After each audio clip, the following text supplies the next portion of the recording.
I have two bodies, but they are separated by two worlds. The first body is in a world of apocalypse filled with dying zombies starving, while the other body lives in a peaceful, prosperous city but was diagnosed as a mental patient.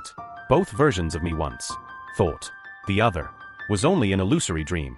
The me in the apocalypse considered it a hallucination before death, while I in reality was tormented by that vivid dream until my mind became disturbed, until one day I, in the apocalypse, finally could no longer endure the hunger and secretly entered a wealthy person's villa in the residential area to search for food.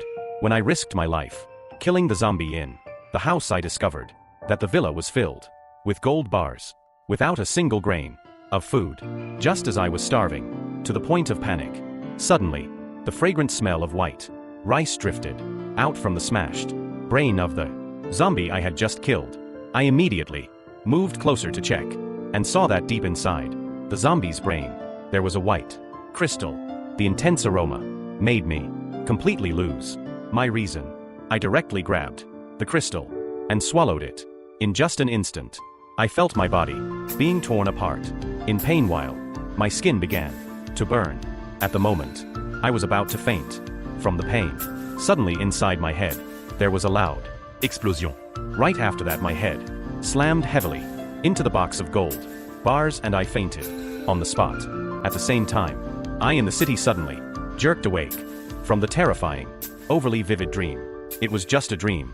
So why did the pain piercing my heart and organs feel so real, as if I had personally experienced it?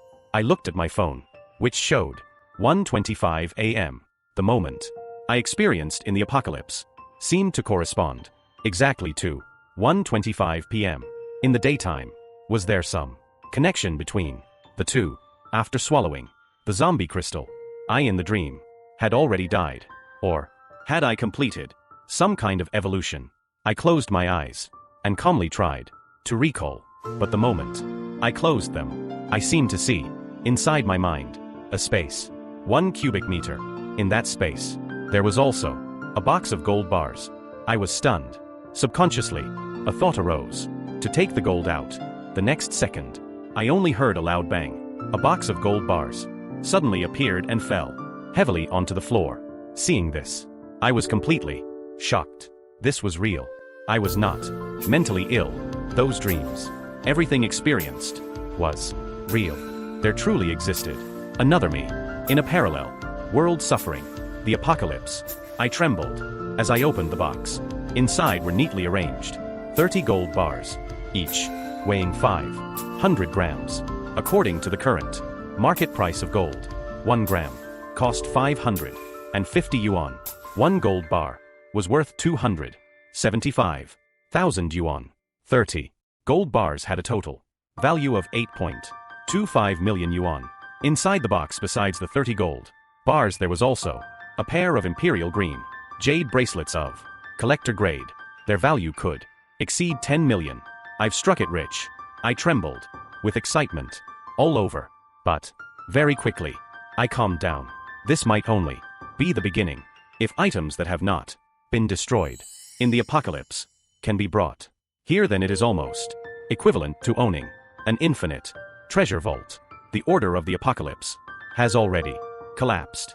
Those gold, silver, jade, and gems have long lost their value. Therefore, I must ensure that my other self in the apocalypse can always survive. If I in the apocalypse can store items into the space, then right now I should also be able to store things into it. Thinking of this, I immediately stood up to test it, casually picking up a bottle of mineral water, silently thinking. Store. The bottle of water in my hand disappeared into thin air.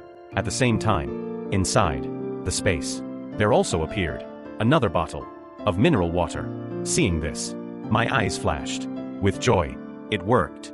According to my deduction, if I can take items out of this space, then my other self in the apocalypse should also be able to take them out. I need to stockpile as much food and water in the space so that my other self in the apocalypse, will not starve to death. We are a community of shared fate. Or rather, I and he are actually one.